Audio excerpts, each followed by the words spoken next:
आज हुकूमत की जानिब से इक्तिसादी सर्वे पेश किया गया 2021-22, इस पर हम बात करेंगे। में ज्वाइन करें अवामी मुस्लिम लीग के सरबराह शेख रशीद अहमद साहब। शेख साहब, आपने सुना जिसमें उन्होंने एतराफ़ तो कम अज़ कम ये किया कि पाकिस्तान तहरीक इंसाफ की हुकूमत में शरह नमू 6% थी, लेकिन ज़्यादातर वो सिर्फ यही बताते रहे कि कारकर्दगी अच्छी नहीं थी। क्या कहेंगे आप? बहुत बड़ा झूठा आदमी है। इसने कहा, मैंने कहा कि मुझे नहीं पता है कि इमरान खान फारूक बचा के गए। बकवासी ये लोग हैं, ये टाफियां बनाए, ये मरेंगे और इतने बुरी तरह सियासी तौर पर मरेंगे। ये 40-45 दिन देख लें, जून जुलाई में इनकी सियासी मौत होगी।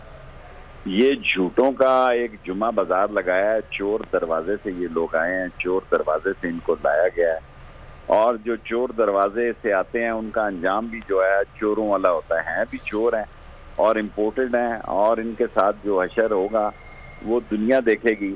अपनी तरफ से ये बता रहे हैं कि ये बहुत बड़े, सिर्फ मीडिया खेल रहे हैं और कोई काम नहीं है। मैं आज दाल अभी बैठा हूँ, कल हमारा जुलूस है वहाँ से 5 बजे नमूस रसालत के जो बीजेपी ने किया इंडिया में। आप यकीन जाने, मैं इतना डिप्रेस हूँ कि लोगों के पास खाने के लिए कोई नहीं। एक दफा बिजली का बिल जाने दें, गैस का बिल इनके घरों में लोगों के, किसी काल की इमरान खान की जरूरत नहीं पड़ेगी, और लोग सड़कों पे होंगे और इनका वो असर करेंगे जो ये याद रखेंगे। बाकी ये झूठे हैं, दफा करें।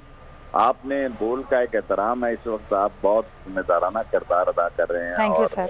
सारे लोग आपकी तरफ जिन चैनलों को देख रहे हैं उनमें बोल भी शामिल हैं, इसलिए मैं आपके हुक्म की तामील लाता हूँ। Thank you. बहुत शुक्रिया आपका शेख रशीद अहमद। गुफ्तगू कर दे। सब्सक्राइब करें और बेल दबाएं ताकि कोई खबर रह न जाए।